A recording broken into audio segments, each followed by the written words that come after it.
الحمدللہ وحدہ والصلاة والسلام علی من لا نبی بعدہ اما بعد فاعوذ باللہ من الشیطان الرجیم بسم اللہ الرحمن الرحیم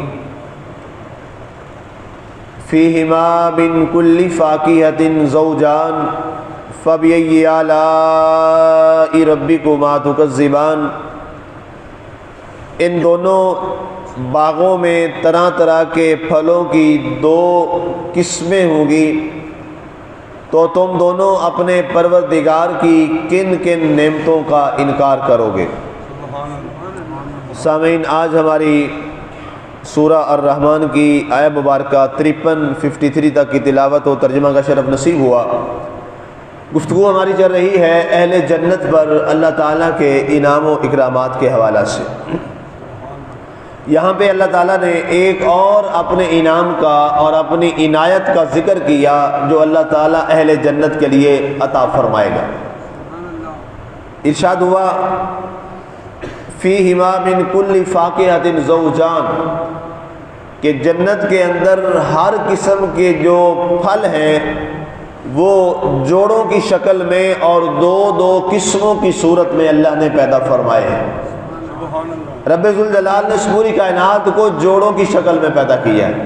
ارشاد ہوا خالق الزوجین، ہم نے ہر چیز کے جوڑے پیدا کیے، جو بھی چاہے اس کا تعلق جو ہے وہ انسانوں سے ہے، اس کا تعلق جانوروں سے ہے، اس کا تعلق نباتات سے ہے، اس کا تعلق چاہے باقی جتنی بھی چیزیں جو آپ کی اس کائنات کے اندر ذی روح ہیں اور جن کے اندر جان باقی ہے، جیسے پودے ہیں، درخت ہیں، یہ سارے بھی ظاہر ہے ان کے اندر بھی جان ہے، یہ زندہ ہیں، بڑھتے ہیں تو ظاہر ہے زندہ ہیں تو بڑھتے ہیں۔ تو ان تمام چیزوں کے اللہ تعالیٰ نے جوڑے پیدا فرمائے، حتیٰ کہ باقاعدہ طور پہ اس کا ذکر ملتا ہے حدیث مبارکہ میں۔ کھجور، اس کے بھی اللہ نے جوڑے پیدا کیے ہیں۔ کھجور درخت ہے، ان میں سے ایک نر ہوتا ہے، ایک مادہ ہوتا ہے، اور اگر یہ باقاعدہ ہمارے جو باٹنی کے لوگ ہیں وہ تو آج ریسرچ کر رہے ہیں اور آج تحقیق کر کے یہاں تک پہنچے ہیں کہ اگر کھجور جو ہے وہ صرف اکیلا نر ہو تو اس پہ بھی پھل نہیں لگتا، اکیلا جو مادہ درخت ہے وہ تو اس پہ بھی پھل نہیں لگتا، تو اس کے جوڑے دو کھجور لگائے جاتے ہیں اور پھر اس کے جو زردانے ہیں وہ اس کے بیج پہ جا کے کراس ہوتا ہے اور اس کے بعد جو پھل ہے وہ مکمل لگتا ہے۔ آپ نے کئی دفعہ دیکھا ہوگا کھجور کا ایک درخت ہوتا ہے، اس پہ اس کا بورا بھی لگتا ہے، پھل بھی تیار ہوتا ہے، لیکن چھوٹا سا ہو کے وہ مکمل نہیں ہوتا، گر جاتا ہے۔ اس کی وجہ یہ ہوتی ہے کہ اس کا نر اور مادہ کا کراس جو ہے وہ نہیں ہوتا کسی بھی صورت میں، تو جس کی بنیاد پر وہ نامکمل پھل جو ہے وہ گر کے ضائع ہو جاتا ہے۔ تو اللہ تعالیٰ نے فرمایا خالق الزوجین، جیسے اے انسانوں ہم نے مرد و عورت تمہارے جوڑے پیدا کیے ہیں، اسی طرح ہم نے کائنات میں ہر چیز کے جوڑے پیدا فرمائے۔ یہ ایک اللہ کا نظام ہے، نظام قدرت ہے، نظام کائنات ہے۔ اسی لیے قرآن پاک میں بار بار جو ہمیں دعوت دی جاتی ہے وہ فکر کی دی جاتی ہے۔ قرآن پاک میں بار بار سب سے جو زیادہ آیات آئی ہیں وہ غور و خوض اور فکر کرنے کی ہیں۔ افلا تنظرون، افلا تتفکرون، افلا تعلمون، افلا تعقلون، یہ آیات بار بار آتی ہیں۔ اس کا مطلب کیا ہے؟ اے انسانوں کیا تم غور و فکر نہیں کرتے؟ اے لوگوں کیا تم عقل نہیں رکھتے؟ اے لوگوں کیا تم دیکھتے نہیں ہو؟ اے لوگوں کیا تم اس بارے میں تجسس نہیں کرتے ہو کہ اللہ تعالیٰ نے یہ جو کائنات بنائی ہے، کائنات کی ایک چیز کو بھی اگر آپ لے لیں تو کائنات کی ایک ایک چیز اللہ کے ہونے کی گواہی دیتی ہے۔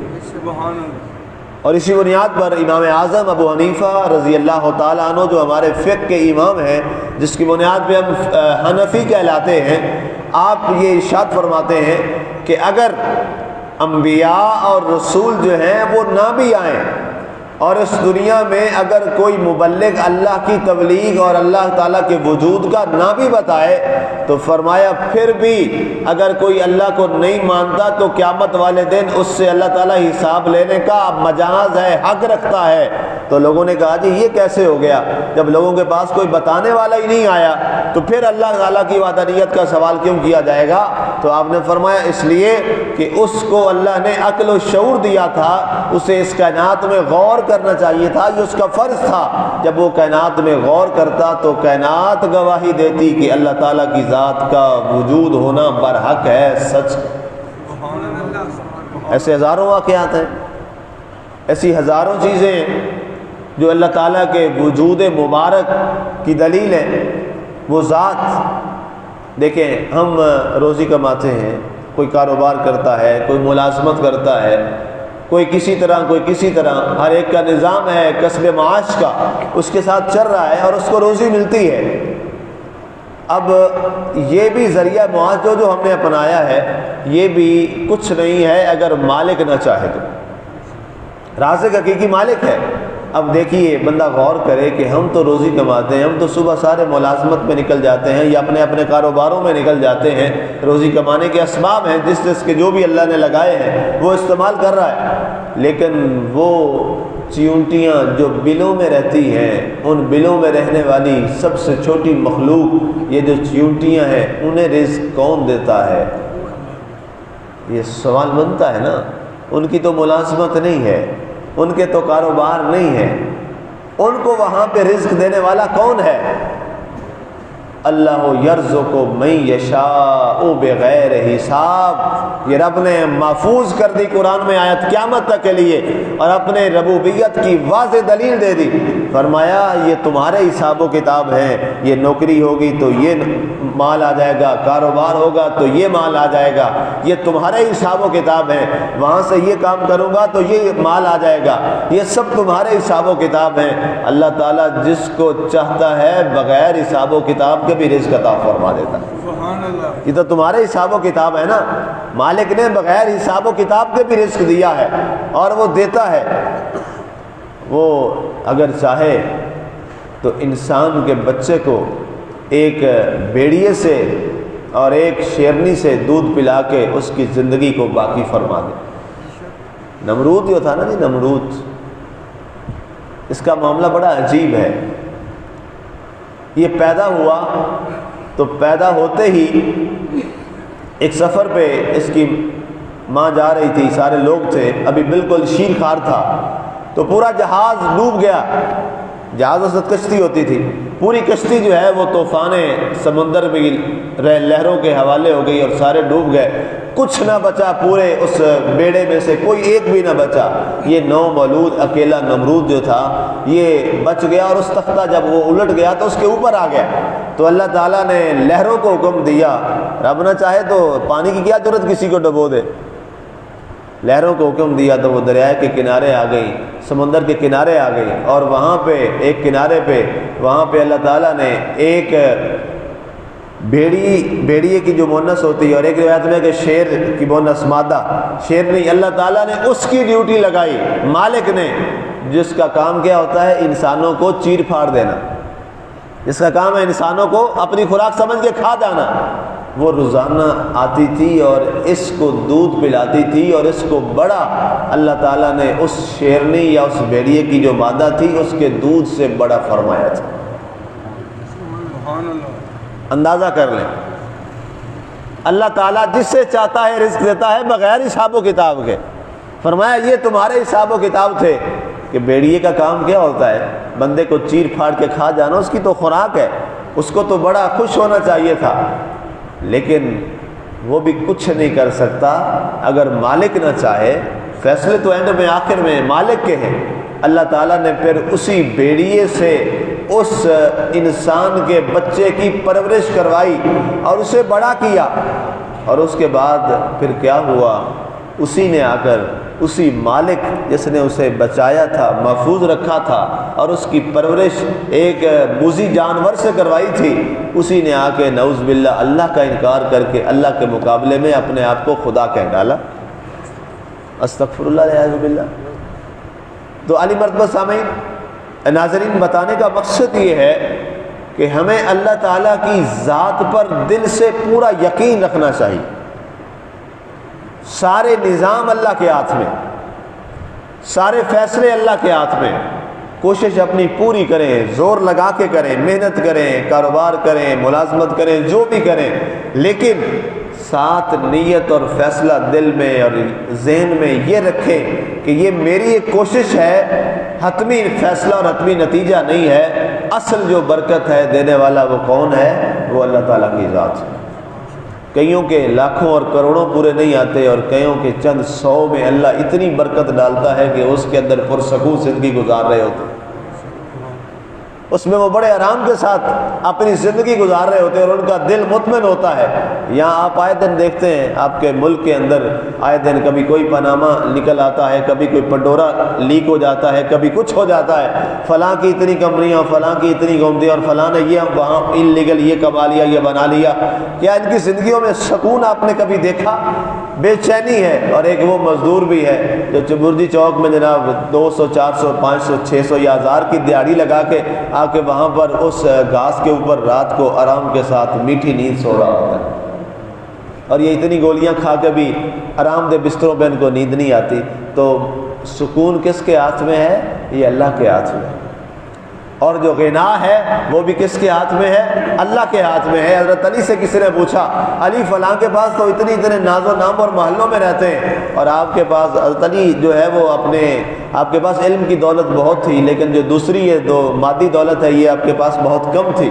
تو آپ نے ارشاد فرمایا الغنا غنى النفس، فرمایا یہ جو بڑے بڑے امیروں کا تم نام لے رہے ہو، ان کے گھروں میں کبھی لنگر ہم نے چلتے ہوئے نہیں دیکھا اور نہ غریبوں کے لیے روٹی تقسیم ہوتی دیکھی ہے، لیکن تو نے علی اور علی کے بیٹوں کے ہاتھوں سے یہاں پر لنگر تقسیم ہوتا ہوا ضرور دیکھا ہوگا۔ ان کا جی وجہ کیا ہے؟ فرمایا الغنا غنى النفس، امیر وہ نہیں ہوتا جس کے پاس دولت ہو، امیر وہ ہوتا ہے جو دل کا امیر ہوتا ہے۔ یہاں ہم نے بڑے بڑوں کو دیکھا، بڑی دولت ہے لیکن 1 روپیہ اپنے ہاتھ سے کسی کو دینے کے لیے ان کی ہمت نہیں پڑتی، اور یہاں بڑے غریبوں کو دیکھا جن کے پاس تھوڑا سا ہوتا ہے وہ بھی اللہ کی راہ میں دے دیتے ہیں۔ یہ کیا ہے؟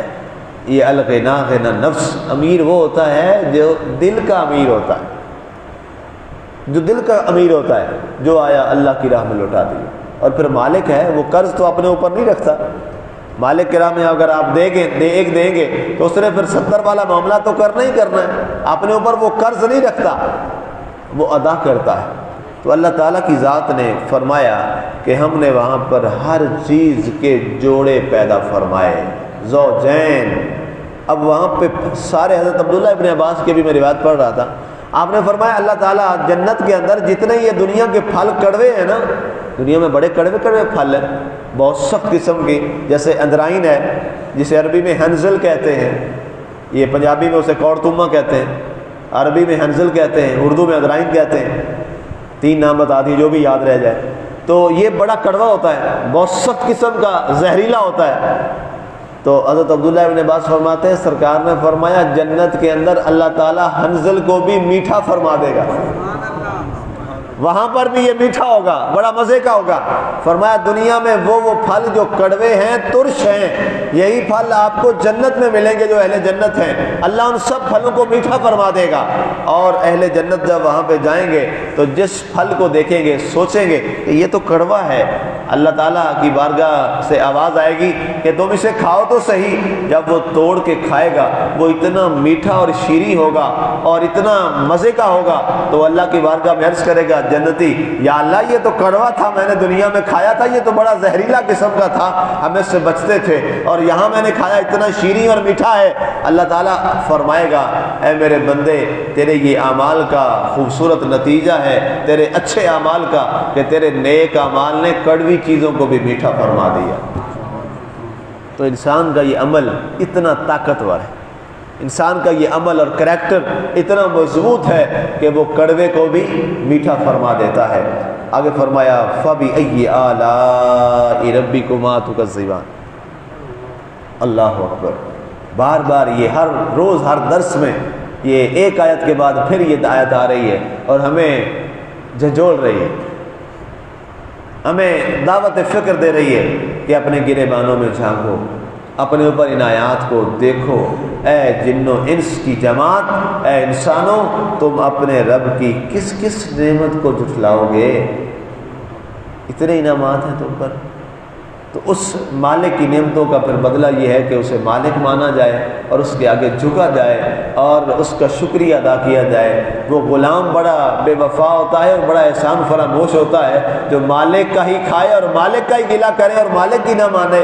تو ہمیں یہ کہا گیا ہے کہ جس مالک کا صبح و شام دن اور رات کھاتے بھی ہو پیتے بھی ہو اور اس مالک کی زمین پہ چلتے بھی ہو، اس مالک کی چھت کے نیچے رہتے بھی ہو اور اس کی ہواؤں سے سانسیں بھی لیتے ہو، اگر تمہیں مصنوعی سانس ایک دن لینا پڑے تو تمہیں اس کی قیمت کا اندازہ ہو جائے۔ وینٹیلیٹر پتہ کریں نا جا کے کسی اور، پہلی بات تو ملتا کوئی نہیں، اب اگر جو ملے بھی تو جناب ایک دن کا کتنا ہے؟ 48,000 روپے۔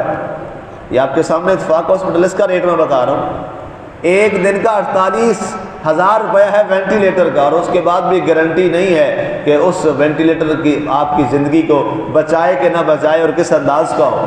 48,000، لیکن ہم دیکھیں بغیر تکلیف، اور سانس بھی اس میں کتنی تکلیف سے لیتا ہے، مریض جو ہے وہ کتنا تکلیف میں ہوتا ہے وینٹیلیٹر پہ، شدت میں ہوتا ہے، لیکن ہم بغیر ان چیزوں کے اللہ کی ہواؤں کو کھا رہے ہیں اور سانسیں لے رہے ہیں۔ اگر یہی ہم حساب کریں تو مالک نے ہمیں کتنا دے رکھا۔